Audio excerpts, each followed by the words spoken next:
Sahabat YKB yang diberkati Tuhan, salam jumpa kembali dalam acara Wasiat Kekal berupa renungan firman Tuhan yang memandu kehidupan kita. Bersama saya Pendeta Santiani Manurung dari GKI Geria Merpati Mas. Renungan kita pada hari ini, Jumat 19 Desember 2025 ditulis oleh Pendeta Krista Karisdahulu dari Banua Niha Keriso Protestan dengan judul Ucapan Syukur Daud yang dilandaskan pada kitab 2 Samuel 7 ayat 18-22.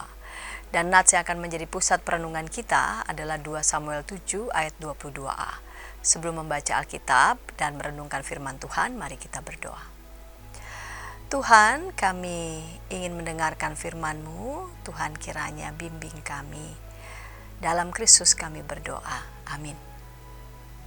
Sahabat, saya akan bacakan untuk kita 2 Samuel 7 ayat 22a. Dengarkanlah firman Tuhan. Sebab itu Engkau besar, ya Tuhan Allah, tidak ada yang seperti Engkau dan tidak ada Allah selain Engkau. Sahabat, ketika kita membicarakan tentang orang yang kaya, ada ungkapan yang sering terucap, yaitu hartanya tidak akan habis sampai 7 turunan. Walaupun sulit membayangkan sebanyak apa harta itu, tetapi hal tersebut bukan sesuatu yang mustahil. Ketika ayah dari penulis renungan ini berusia 85 tahun dan sudah lama pensiun, ia tetap dapat hidup dengan cukup dari hasil penjualan tanah peninggalan kakek.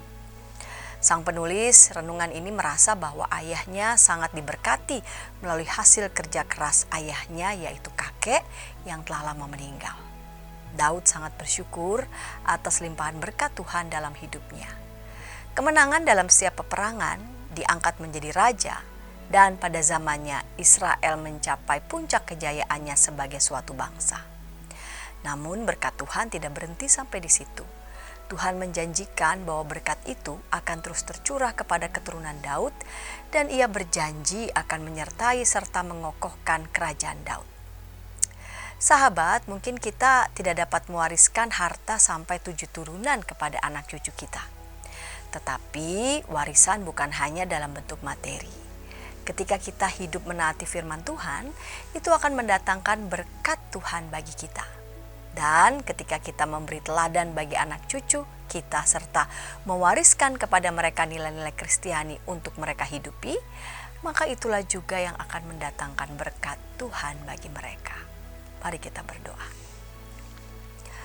Tuhan, jadikanlah kami sebagai anak-anak-Mu yang selalu boleh merasakan dan mengalami kebesaran Tuhan dalam setiap hidup kami.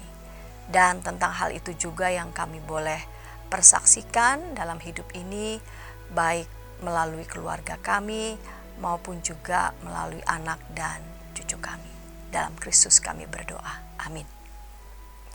Demikian renungan kita hari ini. Jangan lupa subscribe, like, dan bagikan kepada sebanyak mungkin orang. Dan jika ada di antara sahabat YKB TV yang ingin didoakan, sila menyampaikan pokok doa saudara ke nomor 0812 8188 9191. Tuhan memberkati.